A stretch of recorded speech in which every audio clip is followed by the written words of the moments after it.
Okay, this is going to be the round of 4 game. This is going to be Awesome Explosion plus Loli versus Cheese Enema. Cheese Enema is, I'm a little biased, guys. They might be one of my favorite teams to cast. They have a lot of very interesting gameplay. Sometimes they play standard, sometimes they play triple assassin, sometimes they back cap. They do a lot of crazy, different, varied team comps when they play. And they have a lot of range in what they're able to do, what champs, what comps, what strategies. So it's always good to watch them. Sometimes their strategies kind of flop. Sometimes they kill freaking Pays Evelyn child support. You never know what you're going to get out of these guys. If there's one team that can literally beat anyone, it's Cheese Enema. The Cheese Enema can take any team out there. The downside is, I'm pretty sure they can also lose to any team out there. Shots fired. I'm so sorry. Wowix, you guys are cool. Try not to hate. But that's going to be our round of 4 game coming up here. Guys, this is DominateDominion.com, the DominateDominion.com League of Legends Dominion Tournament, number 58. And if you guys want to play in this tournament, it's free to enter. It's on, go on MobaFire. I don't know if the registrations are up yet. They should be up sometime soon for number 59, which is going to be next weekend. It's free to enter. Bring your friends. Come out and play. You do have to have a team of 5. You have to be level 30, and it is played on North America. So you have to have a level 30 on North America. You have to have 4 other people on your team that are also level 30 on North America. We love you, Europe West. Level your accounts, guys. We want to see what you guys can do. Europe West has its own tournament by a different organization over there. So if you're anyone that plays on the Europe West server, there's the 4 Players Liga tournament, and there's an active Dominion community over there as well. Their chat channel is called Dominion, if you know anyone that plays over there. But over here on North America, if you want to be a part of this community and maybe hang out and be a part of this broadcast, whether in the chat or in the game, here on the that gets up on the screen by playing yourself. The best way to do that is by joining the Dominate Dominion chat channel. It's an in-game chat channel that we have. You can see it right over here. And if you want to join it, I want you to go down here in the bottom right-hand corner of your League of Legends client. Once you click View Chat Rooms Control Panel, I want you to go up. I want you to click on Create or Join a Chat Room. I want you to click that. When this field comes up, I want you to type in Dominate Dominion. And then I want you to hit Enter. And it will put you over here into this chat channel with all the rest of us.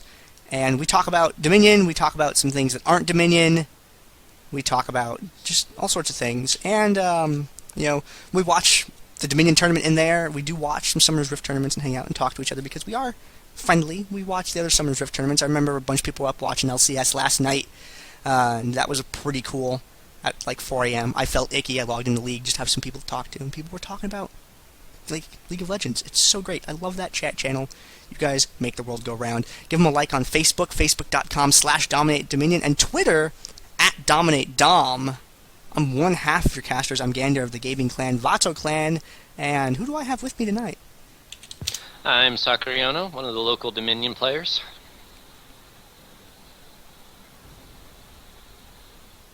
And it looks like we're hopping straight into Champ Select. Yep. I'm going to go ahead and post the chat bans down in the twitch.tv chat. For those of you watching the VOD, you can catch the stream live on Saturdays, twitch.tv/DominateDominion. If you guys watching the tournament right now, go to the Twitch page. Down in the lower left-hand corner is a button. Click follow. It'll let you know when you guys go live, or when we guys go live. Dominate Dominion does do some streaming during the week. Sometimes Nix87 will stream. Sometimes Dominate Dominion's owner, the Feedski, will do some streaming of his own gameplay as well. But you won't know when that happens unless you're following the channel, which will give you an update when it goes live. Draculon, shoutouts to him in the chat, always telling me to put up my blockers before things go horribly wrong. There you go. 100% up. That's what's going on. Let's talk about these chat bans right here. The chat bans, looks like Kha'Zix, Kastin, Jace, Amumu, and they tried to ban Infeed as well, and I think they were successful because he's not in this game. So they did slip that in there. Kha'Zix, Kastin, Jace, and Amumu, I'm going to talk about them real quick here. As mentioned in the previous game, Kha'Zix has good mobility because of Evolved Leap. If you catch him out, he's got plenty of escape with the Stealth and with the Evolved Leap, or just the regular Leap even. And he does a lot of damage, great single-lead targets out, and either killing them or forcing them out of the fight. Kastin, highly mobile, great silence, great slow there, and lots of cool stuff that he can do. He can get very active on the map, run around, and just be anywhere he wants to. Great chase, great escape. Kastin's hard to kill unless you have like good coordinated CC that you can use to take him down. And Jace, fast character as well. You might be noticing a theme here. Characters that are highly mobile and do a lot of damage are the ones that oftentimes get banned. Jace is no exception. Fast character. It's easy for him to move around the map. Great poke with the Shock Blast Acceleration Gate combo. Very good at chipping away at people and discouraging people from being on points and standing out well anywhere. It's also good for picking up kills because it has such a long range. Just when you thought that Nidalee had hopped out of range, gat! She gets taken down. And he's really good for rolling up on a point, busting out his gun, and just blatting people off of a point. You know, that 1, 2, 3 shot is real rough when you are when your health is not quite at full. And last chat ban, because we do 10 bans here. For anyone that's new to the broadcast, there's 10 bans that we do. We do 6 of them here in the Champion Select screen. And before the game starts, we add an additional 4 bans because we're taking Dominion balance into our own hands, guys. Riot's real busy, but it's okay. We've got their back.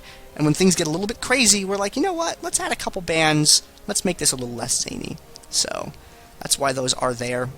And the last one of those 4 chat bans that are extra is Amumu. Amumu is a very durable champion. He gets really spammy with the bandage toss. Okay, that thing gets pretty short cooldown. He can throw that stun around. He can run around the fight.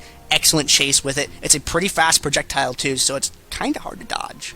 It just, oh, you're outstunned. And then Amumu's next to you. And then you're standing in percent damage. You're snared, or you're stunned, excuse me. And then after that, you get rooted by Cursed Sad Mummy, which is amazing because it locks down so many people and really lets any AD characters that don't have a way to initiate into fights, champions, for example, like Vi, whose initiation is not so great. Pantheon, whose initiation is really short range. He always needs that extra help to catch up. Characters like Ashe or Varus that are slow if you decide to use them in this game mode. They don't have any way to blink up or roll up like Vayne and Ezreal do. And you can really unleash the hurt with an Amumu on your team, and that percent damage is awesome. He synchronizes well with AP champions because of the passive MR reduction as well. It's easier to ban him out than try and deal with him because he brings so much to the table. We do have 6 bans going on in the chat. Sakuriono, you want to tell us why some of these champions are getting banned?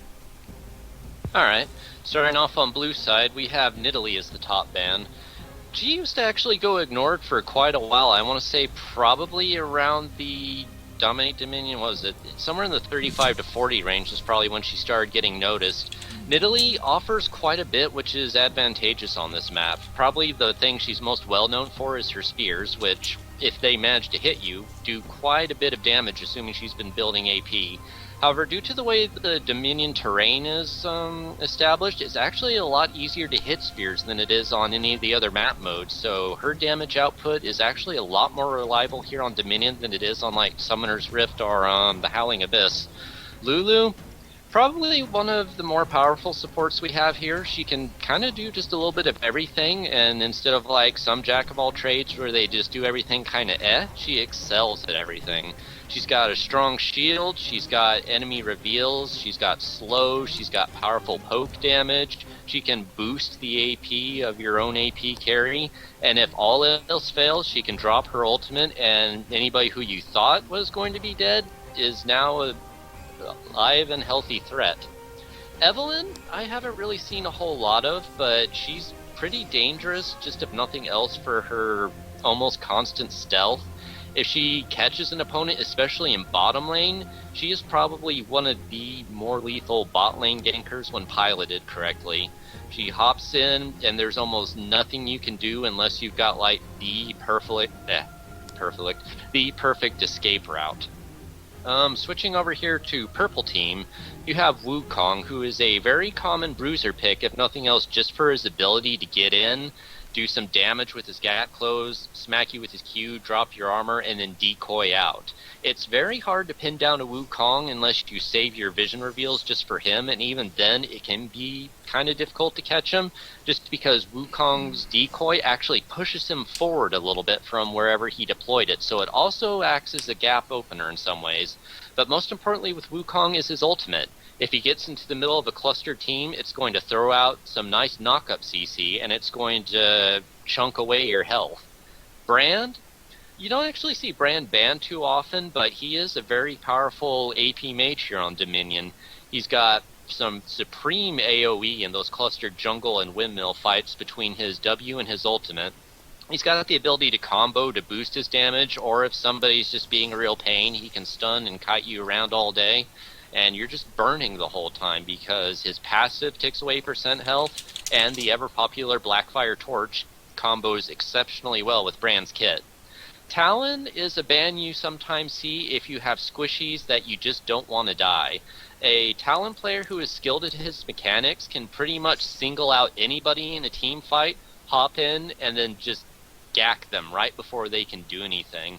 He's mobile, he's got stealth, and he's got a lot of burst to boot. So if it weren't for the fact that he can't basically hop over every wall, he's almost the physical equivalent of Kassadin. And looking at the picks, actually talking about Wukong for a moment, I'm going to throw this out there to anyone who's watching. Theme game, all champions that spin. Who do we got? Trin, Garen, Wukong, probably a couple more, Cat, something else, I don't know. Figure it out in the chat, guys. I want to know who the fifth one could be, because you have my curiosity now. Look at these picks here, these two team comps. It looks like SPG Neo Style might be a fan of that team over there. It looks like they have a Vayne. No Talon, though, unfortunately. So, not quite all the Europe West heroes. It's over on Europe West server. Vayne and Talon are very popular over there. But they seem to get played selectively only by a few people over here on NA. It's interesting the differences between the servers. So they're seeing a Vayne pick. Vayne is excellent, and there's a cleanse on her, and a lot of people might be thinking to themselves, well, why? I thought Revive Exhaust, Revive Garrison are the best things in the game. Revive is excellent, Garrison and Exhaust are very strong, but you can keep a couple of those situational spells on your team. And Vayne is a character that really suffers from being crowd controlled because she is so fragile. And if you have that cleanse, you get caught by a stun or something like that, then guess what? Cleanse. Done, son. Get out of the way. Get hit, pop, cleanse, final hour, tumble, run away. Carillion, I spoiled them during the transition to the thing. Stream delay, man. So she's got that going on for her. And other characters that you can take cleanse on, or anything that doesn't have a, what is that word? Anyone that doesn't have a built-in escape. Vayne's is pretty short range, and she has to be able to, hit the, she's got to be able to hit two buttons to do it. Tumbles are short range, so she has to get that tumble and the stealth off, and it's hard to do that without something that clears the CC and reduces the CC. And she could take Flash instead, but the problem with Flash is that she could still be subject to slows or something like that happen afterwards, and people can still catch over there. Flash doesn't really work too well in Dominion because a lot of the walls are just too fat for Flash, at least in a post-nerf Flash world that we have been in since some time back. And I got a little off track there. Clairvoyance also, we're seeing Vision comes at a high premium in this game mode, so seeing one or two of those on each team is something that starts to happen a lot. So you can knock down the amount of exhausts and garrisons that you have on your team, but you have to be making sure that you're doing something really constructive with it, because while an exhaust can save the team from someone's outrageous damage, and a garrison can save a tower, if you're going to take something that's very, very greedy, like a cleanse which only affects you, or a flash which only affects you, it has to be done under the right circumstances, or it can actually overall hurt your team by taking away spells from the fight. In the case of Vayne being able to stay alive to do that damage in a situation where she otherwise wouldn't, if she's successful in using that cleanse to stay alive, great asset. If she uses that cleanse and it still falls flat afterwards, might have been better to take a different spell. That's my thoughts on cleanse. Anyway, looking at the rest of the people on her team, Zyra and Leona, there's the crowd control right there. Vayne's going to have plenty of time to sit back and chip away at people. I see the armor break coming in from Vi as well to increase her damage. We're probably going to see Coravel down in the bottom lane. Either Coravel or Storm falling down there. And over on the purple team, Galio, what? Yeah, that's probably the pick that surprised me the most. When I first saw it thrown out, I was almost thinking they were just teasing the casters, but Galio, you don't really see a whole lot of him in Dominion these days. He is very difficult to unseat from a tower. The problem is you don't really get to use Idol of Duran very often. His spells are okay. It's just he's freaking hard to kill. Like, really hard to kill. The thing is he's going to have a lot of MR, but on the other team we're not going to be seeing a lot of that, really. it looks like they're really going to be focusing on Vayne with that true damage chip. And that's one of the things why Vayne is so ridiculous, is because of the fact that she has that true damage proc. You get some attack speed on her. It doesn't really care about your armor and MR, because you want to be durable, you want to delay in this game mode, and Vayne is almost like a direct counter to that. It's a possibility they may have been anticipating the Syndra pick and could be planning to send Galio bottom, because he does at least have some potential as a bottom laner if you're going against an AP pick. That would be... Who's that playing? That's Lurch playing it too. So, I forget if it's Krag or Lurch or Krag that runs the bottom lane. But I think that's one of those two is the bottom laner, I'm pretty sure. So you know what? Scariono, you might be right. You know a little bit more than I do about some of these things. Though, to introduce the game to you guys who are watching the stream, maybe just joining us, maybe you're watching the VOD, this is the round of 4 game of the DominateDominion.com League of Legends Dominion Tournament, number 58. This is going to be Awesome Explosion plus Loli versus Cheese Enema. It's Pepperjack, in case nobody knew. The Awesome Explosion plus Loli team is going to consist of Corval playing as Syndra, the Loli Brigade playing as Leona, Armed Weasel playing as Vayne, Super Quack Duck playing as Vi, and Stormfallen playing as Zyra. I am one half of your casting duo. This week, I am Gander, and casting with me is... I am Sakuriono, one of the local Dominion players. And who do we have over on Cheese Enema's side? Let's see... I'm waiting for Krog to load because I actually forgot what he picked. But just kind of at a glance, though, I'm going to kind of spitball here until I see Krog's pick. Something that I'm noticing, if Galio does go bottom, though, they're either probably going to be short on any sort of tank up top, or they're planning for some sort of kiting composition. Because between Sona and LeBlanc, you can potentially string somebody along and just heavy execute whoever's trying to chase you. Riven can sort of kind of run the interference between her stun and her shield. On the subject of LeBlanc is a character that I love to see played well. A LeBlanc that's in the hands of someone who really knows what they're doing it's so much entertainment to watch, that like a high level of LeBlanc play.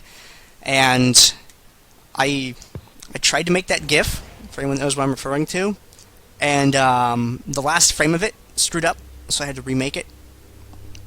It's almost there, guys. We almost have the LeBlanc GIF.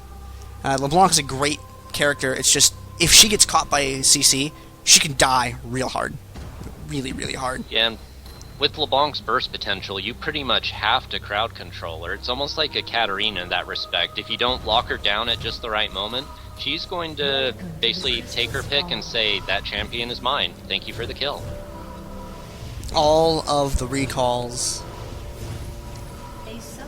There we go. Krog's back. It looks like Krog's on Pantheon, so Galio is kind of leaning towards like he wants to go for the bottom lane, so they may be banking on the stuns from the Bruisers to provide enough lockdown to either kite the enemy team along or delay just long enough for LeBlanc to assassinate the top priority target. Okay, let's see if I can do this. And just to answer the question in chat real quick, yes, that was a clairvoyance. Sometimes since clairvoyance is such on a long cooldown, you want to spy on the enemy team right out the gate just to see what they're buying, because there could be, a surprise in their build you want to account for, or you want to see who is going bottom lane. There's just kind of a number of factors, and it'll be up before you even reach Windmill. The battle has begun. Ah! My screen, it goobered up. There we go. Nope, it's still stuck. My cursor got stuck. Alright, do you got your screen fixed? Talk about what's going on up at the windmill fight. Describe it as best you can. They can't see the video right now because that pause got my cursor stuck in the middle of the screen. Well, right now we had two clairvoyances coming out from both blue and purple.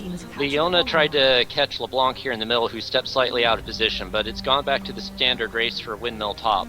Both teams are taking side on either or the other. We have 3 from purple team because LeBlanc is actually circling around the side here. I think, yes, she's going for some poke on Zyra, but it's once again getting counter-engaged by Leona, and Gandar is back. Alright. Okay. And it's paused again, but I have my cursor, so it's okay. I enjoyed those extra couple frames of the plant moving there. I'm actually not sure what unlocked it. I alt-tabbed out to try and do something, and then it got stuck on my desktop in the same place that it was in. It was weird. I don't know what causes that. Dominion does have a history for giving your computer weird cursor bugs. You know, I almost wish someone made a montage of all of the technical error moments. It usually involves the pause screen locking the cursor when it's being... If you are... for anyone who does any of... wants to get into casting or do any of that sort of stuff, if you have the cursor, if you're dragging it...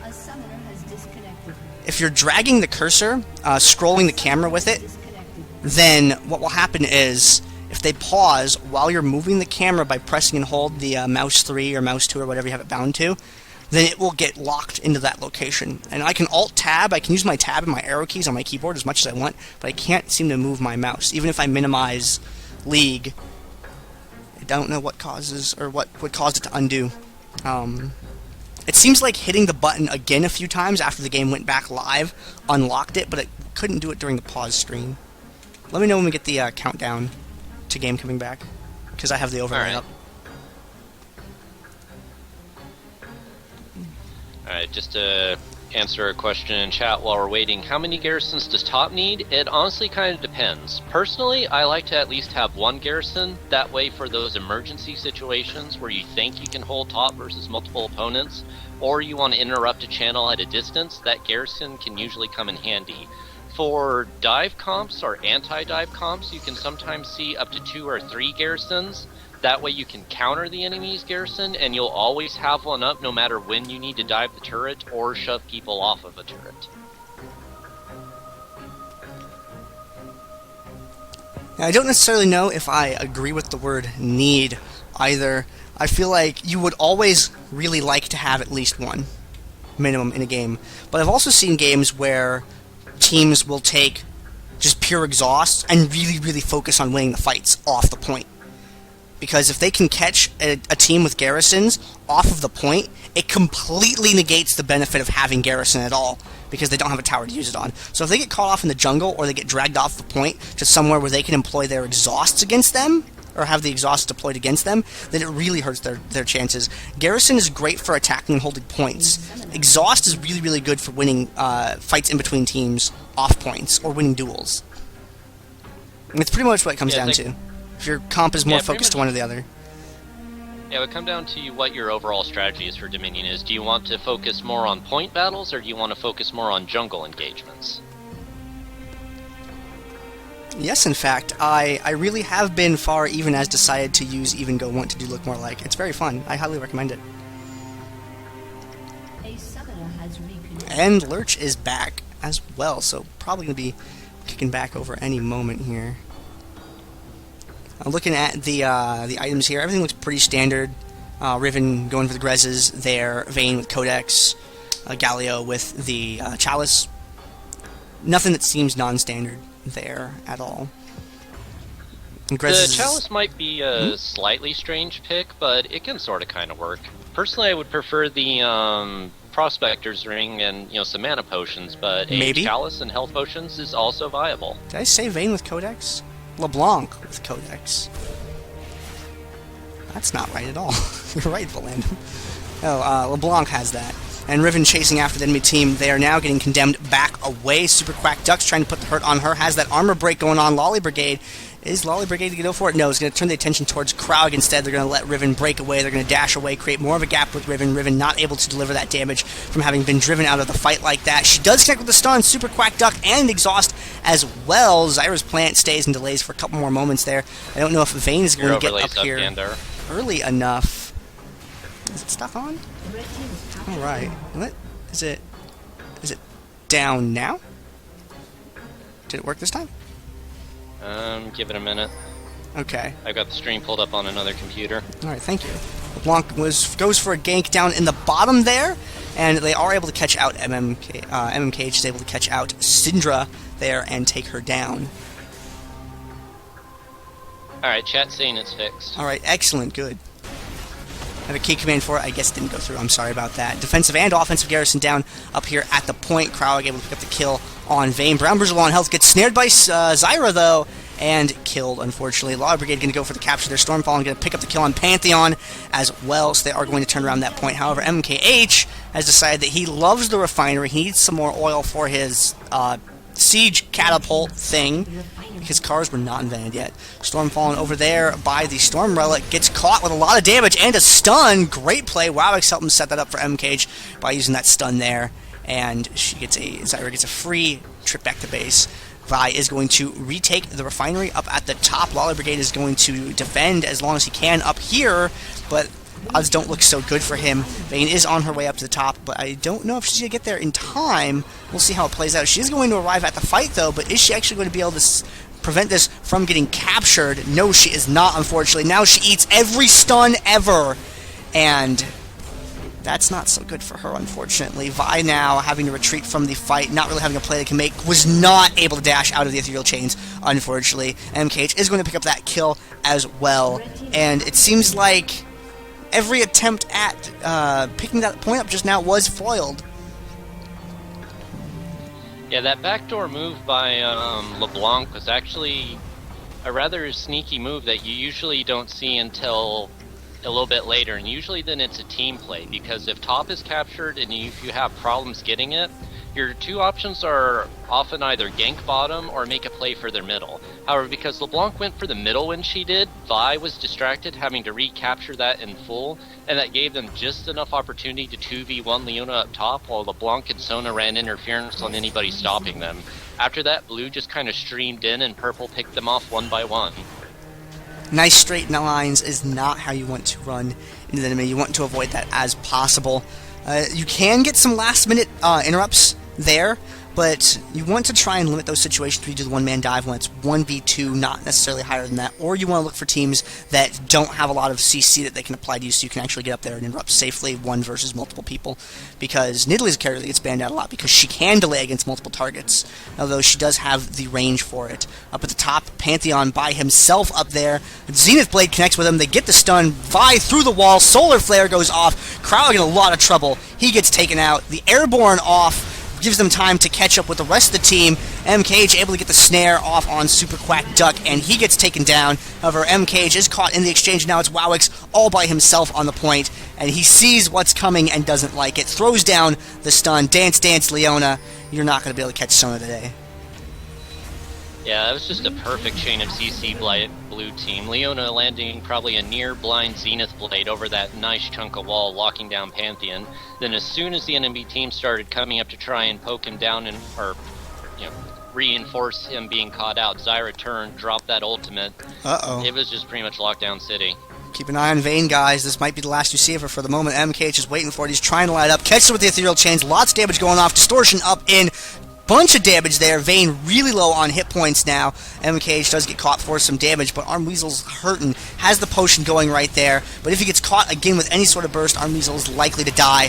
Super Quack Duck takes the hit instead. MKH desperately tries to connect with Armweasel, but is not able to do so, unfortunately. Galio comes up from the bottom, throws down the Idol of Duran there to help lock them down a little bit. Loli Brigade gets taken out. Krog into the fight with the Grand Skyfall there. Very active on the enemy side of the map. Zyra gets drawn down from the top, tagged by Galio. They are going to give chase. Krog connects with a stun.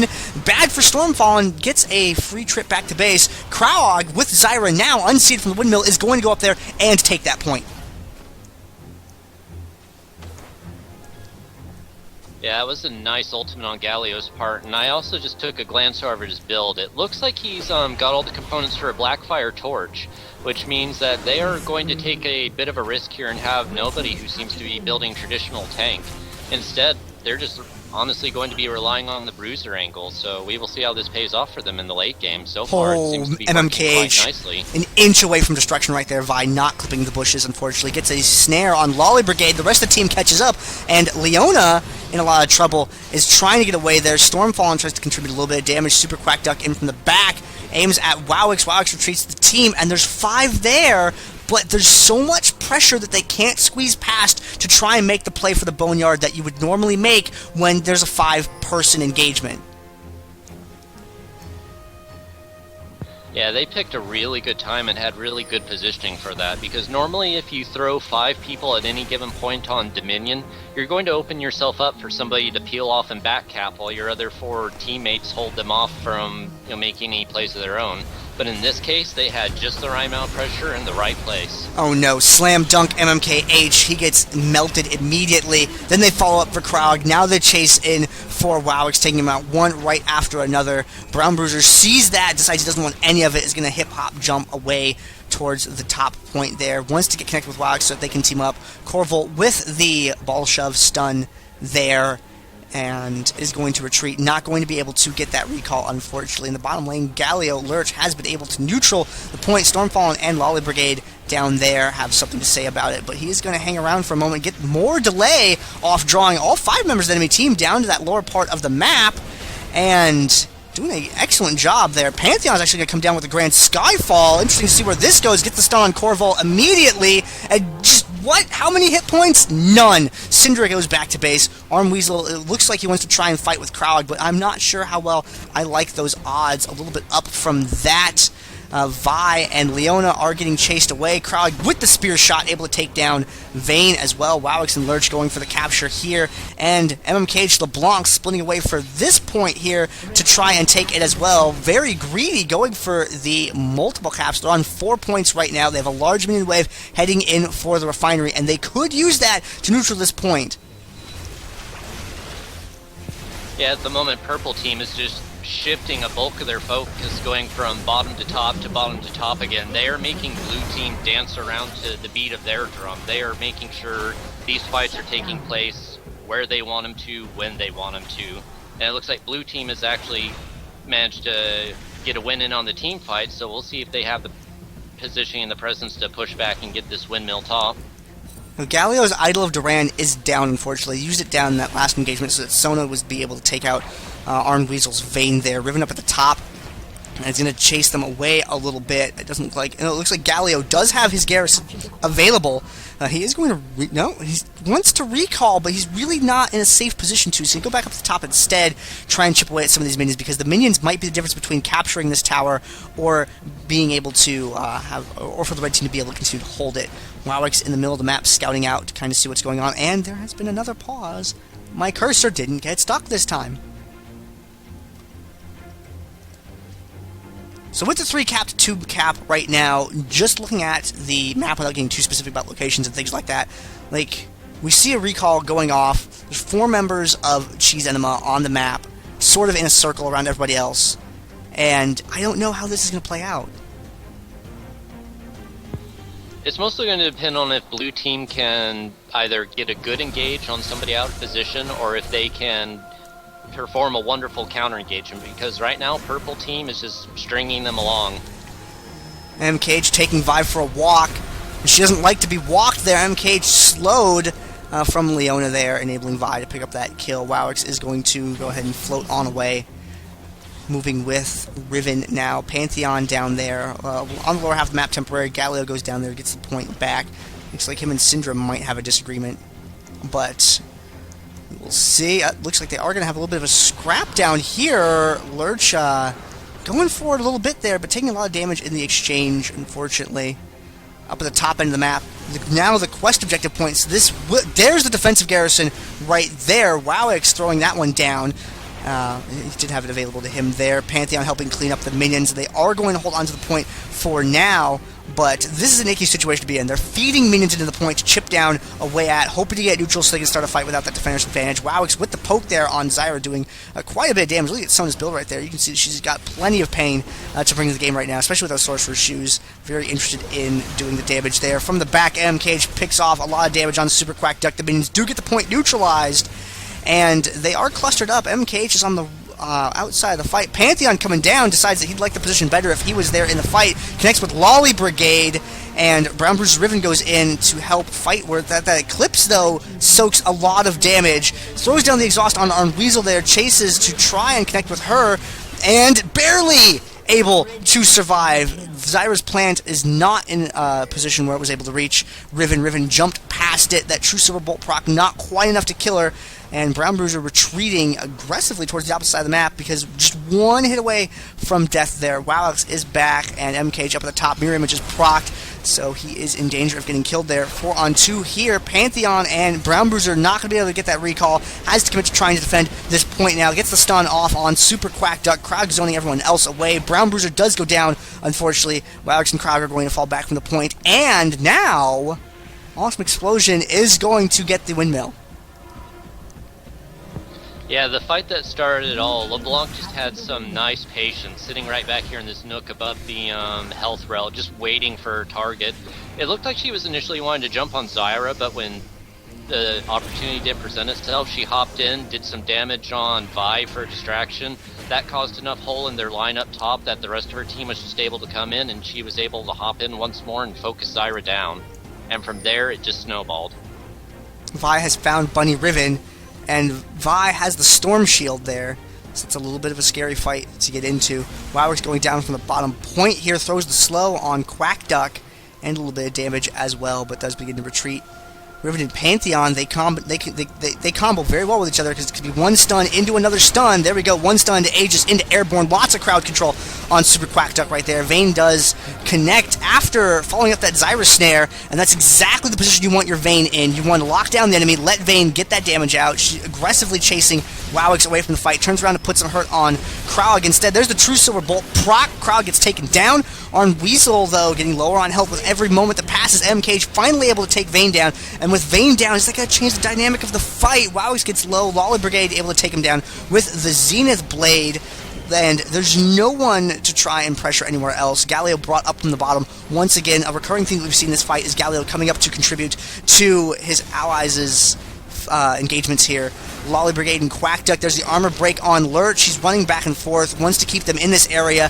MKH does arrive, able to put some hurt on Loli Brigade, and now Super Quack Duck versus the world up here. Pantheon coming down as well, and Super Quack Duck manages to just barely get the kill on Galio. Galio's revive is down. Syndra is probably going to go for the Boneyard in response to this.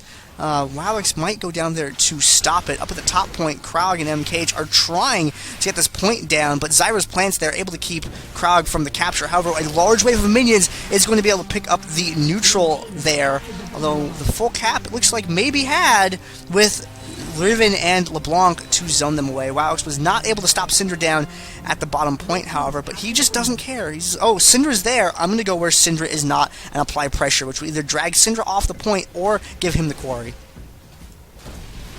Yeah, this repeating factor of Galio coming up to the top lane, that's actually kind of a smart move on Purple Team's part, just because when you compare the two kits of him, even though Galio's got the natural resistances against magic that also scale with his own damage, he's going to have a hard time catching up to Syndra between her slows and her stuns, whereas he's only got that one-shot speed booster. And whenever you also consider his ultimate, it's a lot better use of it for him just to come up into these upper fights and try and turn the tables on a top engagement than to try and kill Syndra with it singular. And that looks like they are going to force Syndra off at this point. 3v1 going for the dive there. Wowix is going to have to go for the 1v2 delay on this end. Syndra does get taken down. There's defensive garrison on the point and a stun. Arm Weasel takes a ton of damage there. Sona being able to put out a lot more DPS than you would expect from a Sona, but if you look at Sona's build there, it's got the pro ring, Sork shoes, sweeper, sheen. So that is a lot of DPS that's going to come out, especially because the way Sona keeps using those abilities. She has that sheen proc active a lot of the time. And now going into something more tanky with that Aegis, though, which is going to keep her alive to do a lot more of that auto-attack damage. Loli Brigade finds MKH and is able to connect. Wowix retreating up away from the bottom point there. Zyra in chase lands the snare on Wowix and a Zenith Blade into stun. Wowix being locked down for a long time, but fortunately able to survive there. MKH has distortion away and get as much distance as he can, but that's the scary moment. There we go. Mimic distortion saves him from what would have been certain disaster.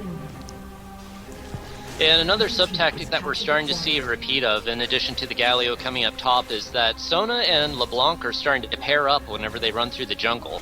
And between Sona's slow on her power chord and LeBlanc's slow on her power chord, they can either delay the enemy team often enough for the solo windmill caps, or it can make for some really nice assassination against out-of-place targets.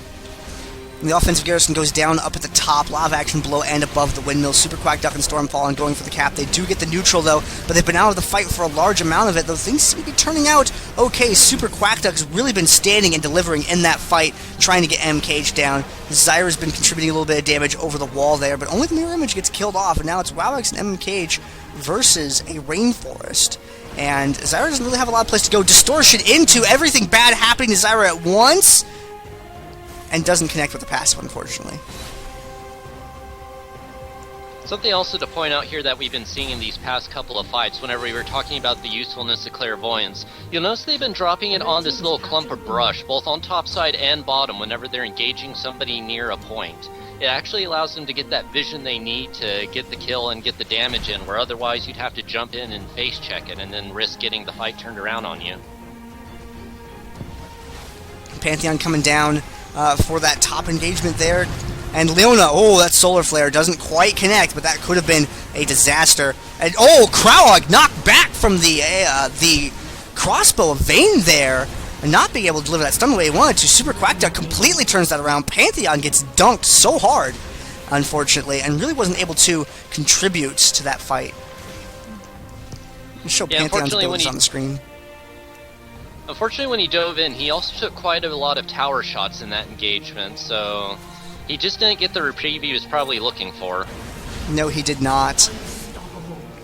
And MKH with a kill on Leona there. He's going to try to go for a neutral on the refinery. Galio down there has successfully taken the quarry, but Super Quack Duck has neutraled the Boneyard, but there are members of the enemy team closing in on him. MKH taking Arm Weasel for a walk right there, and oh man, is that that is an Iceborne Gauntlet on Sona right there. WoWX came to fight today. Sona is angry. This is why you put her in first chair. Sona gets mad if you try and put her second chair. Yeah, Iceborne Gauntlet is a really good item on Sona because with her natural slow on her power core Q, this just either allows her to keep you super slowed or for her to do damage and keep you kited. And Cheese Enema in a great position after they were able to turn that Boneyard around from the neutral, putting the pressure on the Refiner to lock them down. Cheese Enema is going to win this game, and with a 4.5 cap.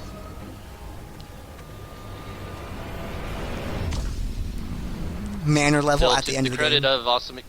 To the credit of Awesome Explosion plus Loli, they did put up a good match against one of the tougher teams in our tournament. Yep. A couple of people asking in the chat about Pantheon. Pantheon did opt for the Q first. I don't get a lot of voice time in to answer those questions, so what I will try to do if anyone posts them in the chat is I will click on the champion, and then you can look in the lower left-hand corner of your screen here, and you can see what they have leveled up, what's on cooldown. Try and show that as much as I can, because sometimes I don't get to speak it out loud. So let's go ahead and look at the post-game lobby screen here, and take a look at these. Take a look at these items here. Look at these builds here. Sona came to fight. That is not your standard support Soda. Seeing MKH with the Twin Shadows because he wanted to know who was where on the map, and nothing else strikes me as too zany. I mean, Lurch with all of the MR you could possibly find. He's got Negatron cloaks on top of Negatron cloaks there, along with the Merc Treads. So Galio is warm for the winter from all of that coverage that he has. And let's take a look at the damage dealt to champions and time spent dead.